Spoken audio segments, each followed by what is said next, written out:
Sorry, this might not be the best movie. I've got a little problem here, you know. But crutches.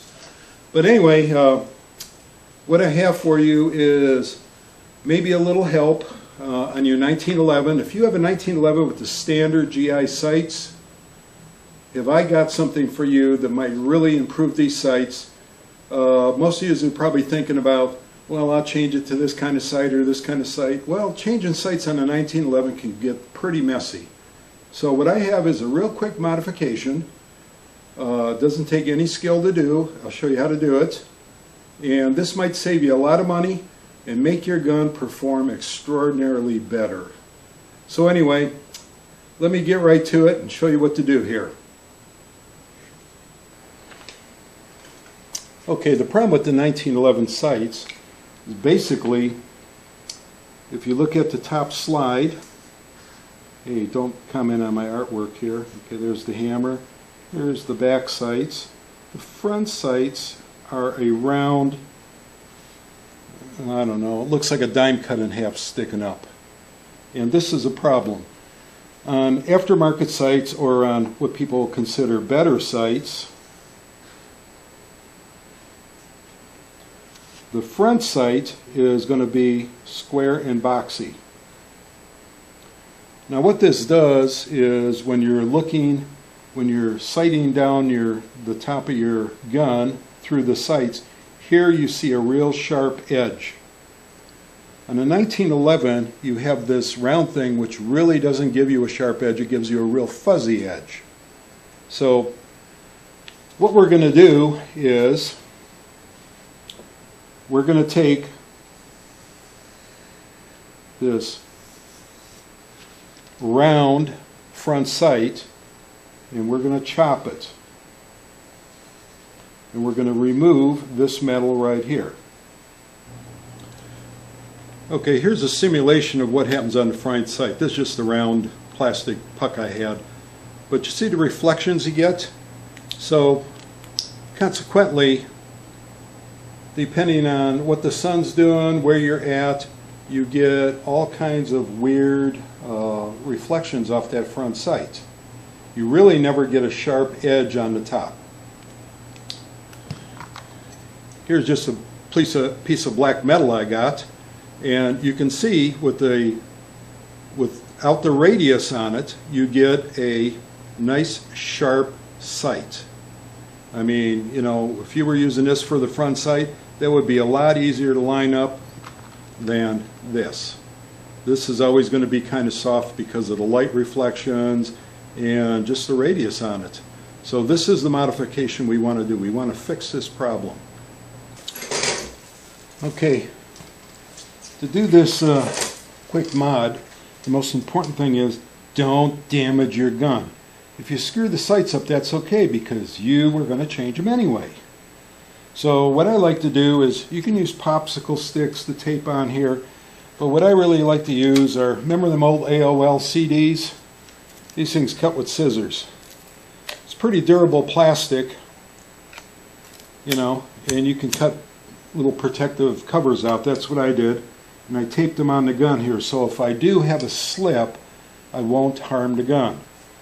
So what I've done here, just to try and get the gun up even, I've got a little stick there, put the gun on it, and that makes my Dremel hit right on the center of the sight, the front sight. So what we're going to do is cut in and then move it that way. Move it towards the back of the gun. Okay, so here's a little closer up. So we're going to come in with the Dremel, push in, cut about halfway through, and then move out. Slide along the edge. As close as you can to making a nice square cut. You're going to clean this up with the file anyway, so if it's a little jagged, don't spend too much time with the Dremel. The only important part is get it right at the arc, right on the arc there, the top part, exactly halfway on the radius on that front sight. Cut in and go back. That front cut in part on halfway on the radius is real important. You get the very top of it. And it's that easy.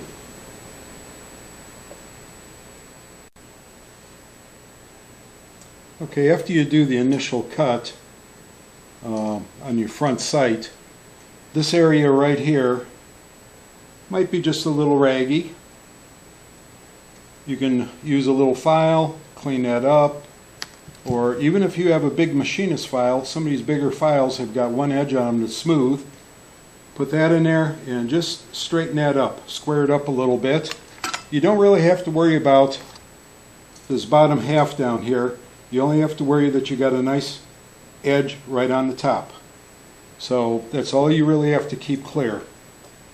And this gun should be ready to go. I'll show you one of my other guns.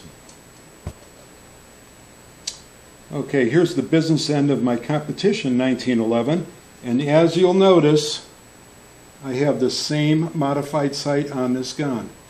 This is how I have it. This is how I'm running it. I'm real happy with this.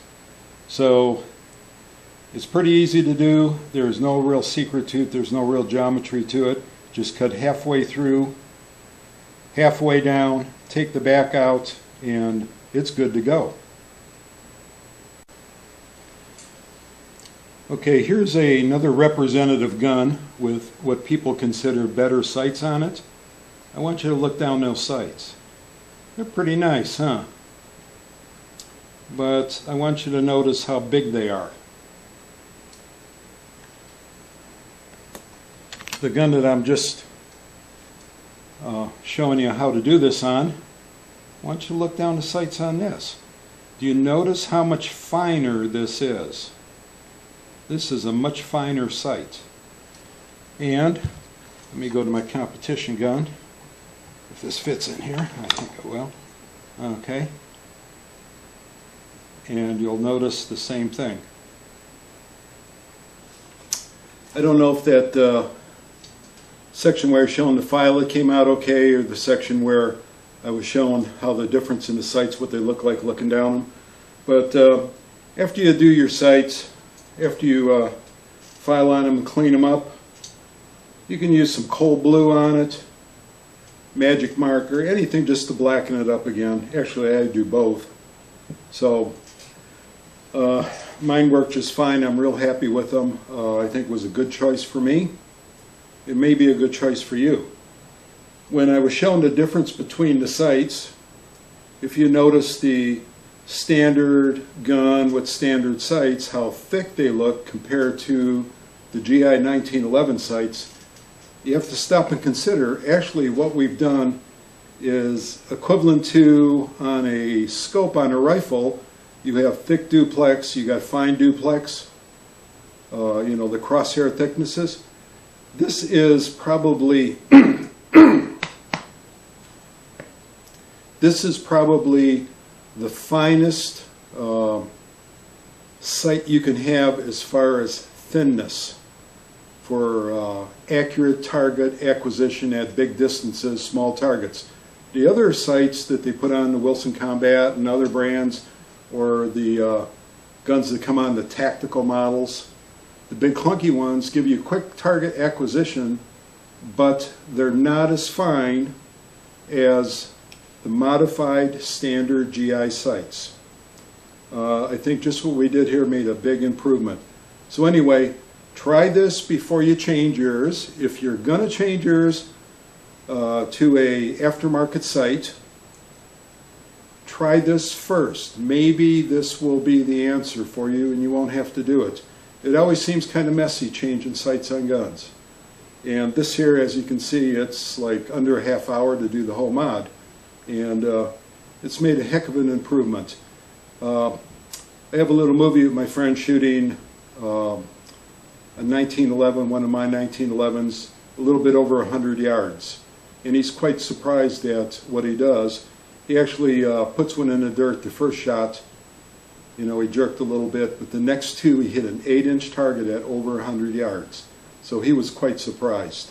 So anyway, watch that. I hope this works for you. I hope this helps you and saves you money, because, you know, when it comes to cheap, I am the king of cheap. So that's my goal, to save you money and get you better equipment cheaper. So, happy shooting, shoot safe, shoot straight. Bye. Right on the chamber. Okay, waiting for you. Okay.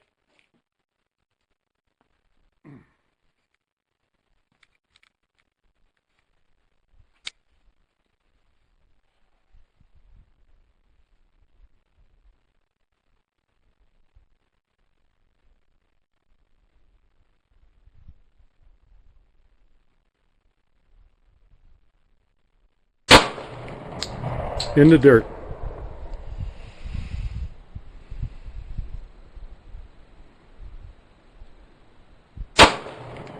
Hit.